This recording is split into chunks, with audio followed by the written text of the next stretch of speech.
Hi everyone, I hope you are doing well. So today I wanted to really kickstart the new year with a video that I said I would do and just didn't have a chance to really come around to just yet.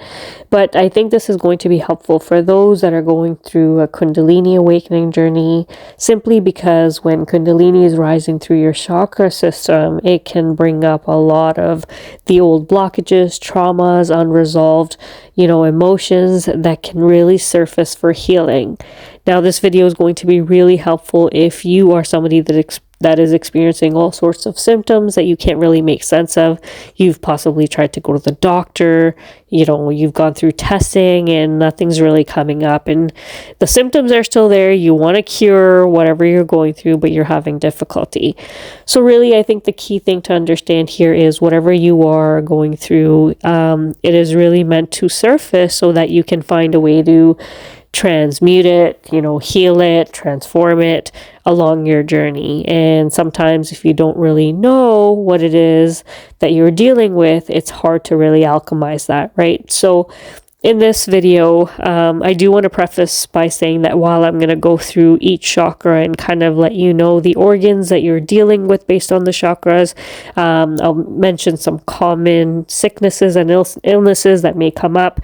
They are not necessarily the end all and be all, but hopefully it can give you some sort of an idea, help you with your search to further go on your own healing journey and really figure out what it is that needs that transformation, and you can really go about honing in on that which your body is really asking for. So this is meant to really give you those valuable clues about what your body and soul is ready to release, but it may require some additional, homework on your end based on what it is you're experiencing, because there's way too many sicknesses and illnesses tied to these chakras that you could be experiencing. So it's almost impossible for me to cover everything, but hopefully this will give you some general idea and then you can focus on it accordingly.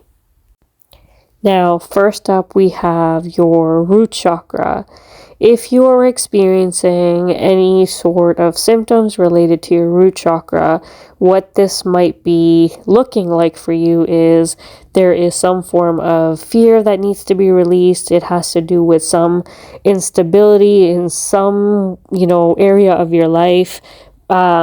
Possibly, in your childhood, you might have felt some lack, you didn't feel safe, or any particular event.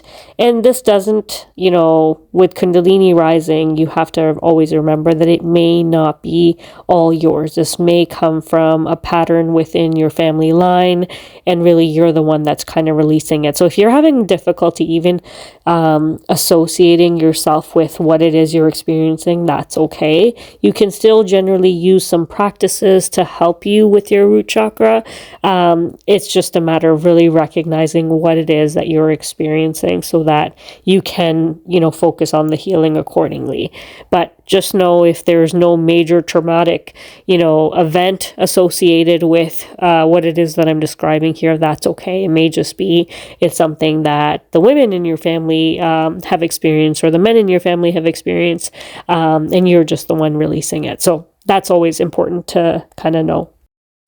So again, this really could look like, your body just trying to process the fear and trying to release that fear or instability or lack that it may have felt at some point in time. And also it could be your nervous system feeling overwhelmed in some way based on old survival patterns that might be trying to surface. Now, in terms of what, organs this chakra is really associated with, well, you have the adrenal glands, colon and rectum, your bladder, your lower spine, your hips, your legs, your feet, even your bones, and generally your immune system is, associated with the root chakra. So if you're experiencing anything with relation to these organs, you can kind of know that you're dealing with your root chakra. There's something there that needs to be released and transformed. Now, really just understanding some of the physical signs and symptoms that this may show up like. It could be chronic fatigue in the body, your lower back pain, or even sciatica. Some people experience that. The irritable bowel syndrome, which we also know as IBS, or constipation issues, having a weak immune system, and even vertigo. So just understand that in case you're experiencing some excessive dizzy spells, and you've never really felt this before, it could be that you are actually experiencing vertigo, and this really has to do with your instability. That could be you just needing to feel a little bit more grounded in your body. Now, in terms of how you could go about dealing with this, well, breath work could really help you with this. Grounding practices can help you with this. Meditation obviously is really good for everything in terms of just practicing awareness. But if you are experiencing, little episodes of vertigo, just understand that it might be related to your root chakra. Now, next up, we have your sacral chakra. And, what this may look like for you is possibly having symptoms that reflect suppressed emotions, guilt, having difficulty allowing the feelings that really want to move through your body not being able to be released, having a lot of old emotional baggage or emotional storage that's being held in the body.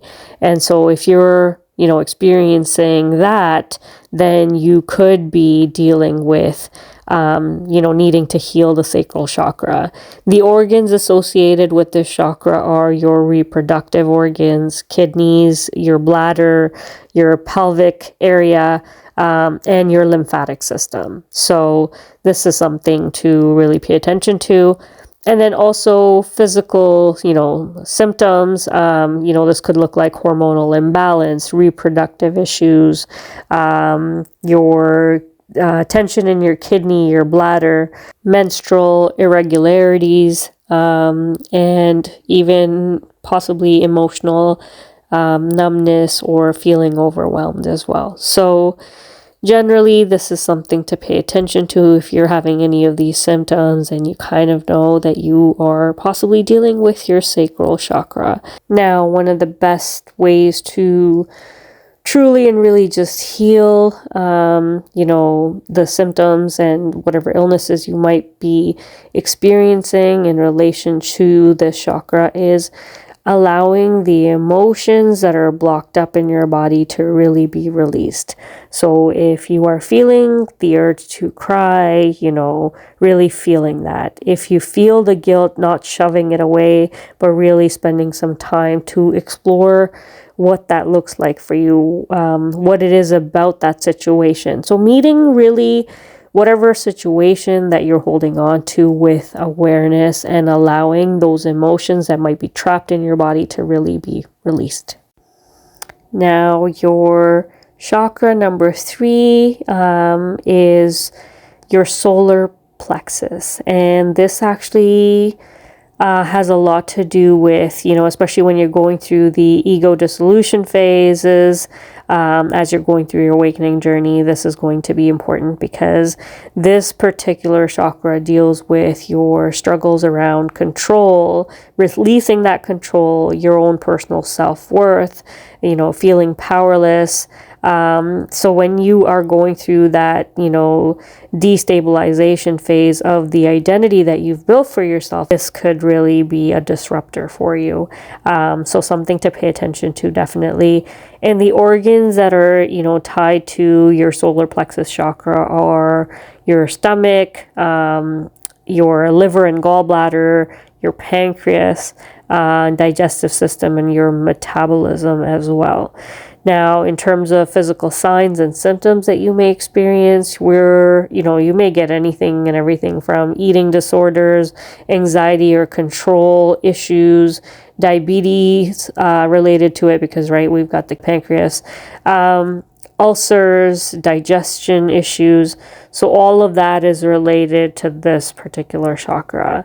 And really, depending on what you're experiencing, the healing is going to look different for you. But practicing, breath control, you're regulating your breath, looking at different yoga practices could really be helpful. Particularly breathing in through your nose one way and then releasing it slightly and gently from the other side is very helpful. This can really help to create a natural rhythm in terms of calming your nervous system down and really getting you through whatever it is that you are experiencing. Your chakra number 4 is your heart chakra.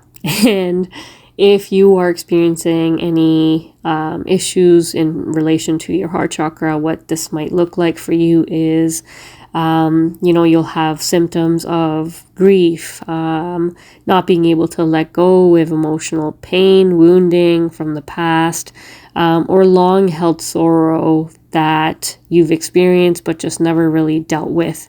And it's really asking to come forward and truly just be released.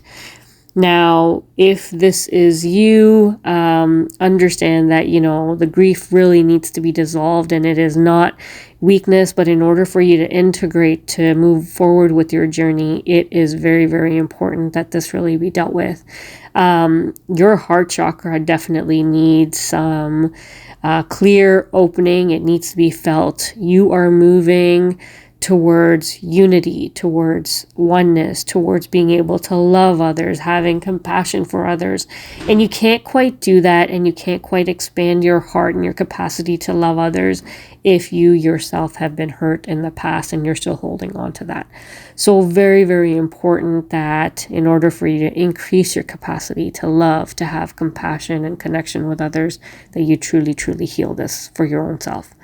In terms of organs in the body, we're talking about heart, your lungs, your thymus gland, your immune systems, circulatory systems, your upper back, your shoulders. And, physical signs associated with this, you could be having any heart issues, blood pressure issues, let's say you're having lung issues, coughing issues, because that's kind of tied in with your lungs, autoimmune conditions, asthma, lung tension. Also, another one to pay attention to is excessive mucus or even watery eyes. Okay. Again, to my point earlier, this list is not exhaustive. There's way more that I'm sure that could be tied to here, but this is just giving you a general idea. You'll need to take a look on your own if, this raises any alarm bells for you to kind of do some more research. In terms of a best practice that you can really kind of implement for this is allow the emotions that are surfacing to be released as well. If you are experiencing, and, a lot of people that go through Kundalini awakening mention, water just running through their eyes. That is the emotion that is held up and built up emotion that is trying to be released. You need to just allow that to kind of come out. Don't block it with medication or other practices where, that which is trying to be released is kind of still being blocked into your body. So do pay attention to, if you're trying to take some medication, I have mentioned this before in my videos, try and look for natural alternatives that support the release of these symptoms and, illnesses in the body, so that we're not kind of holding them and suppressing them back into the body, because then we're defeating the whole purpose of what Kundalini is actually trying to achieve here. Again, definitely seek the advice of medical practitioners, making sure that, everything else has been ruled out, and what you are experiencing is truly still associated with your Kundalini awakening. And that way you'll be able to really find the right solution for you accordingly.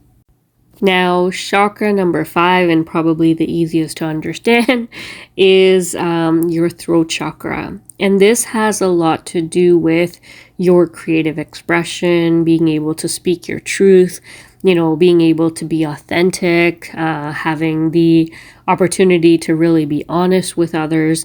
Now, if you're somebody that had a tough childhood where you didn't feel like you had a parent in your corner, you may really struggle with this, having the ability to really speak freely. This could also manifest in terms of, your maternal line, your paternal line, having this experience or pattern with not being able to express themselves freely. And so the organs in your body that are associated with the chakra have to do with your, thyroid, parathyroid, any throat and vocal cord issues, your jawline, your neck, your ears. And so if you are experiencing any of this, you may have, physical signs and symptoms that look like thyroid imbalance, chronic sore throat, and having to clear your throat, excessively, having issues related to your jaw, tension in your neck, issues related to your TMJ, locking of your TMJ, having excessive mucus in the throat, postnasal drip, having your nose running all the time. And, watery eyes and running nose is a common symptoms that a lot of people going through a Kundalini awakening really report on. So again, just something to really pay attention to. But in terms of how to really, transmute and alchemize this experience, it would really just be being able to be authentic, really saying what you want to say, having some creative form of expression where you can finally start to express yourself so that you are overcoming that old blockage, that old pattern of not feeling like you are heard, not feeling like you can really speak your truth.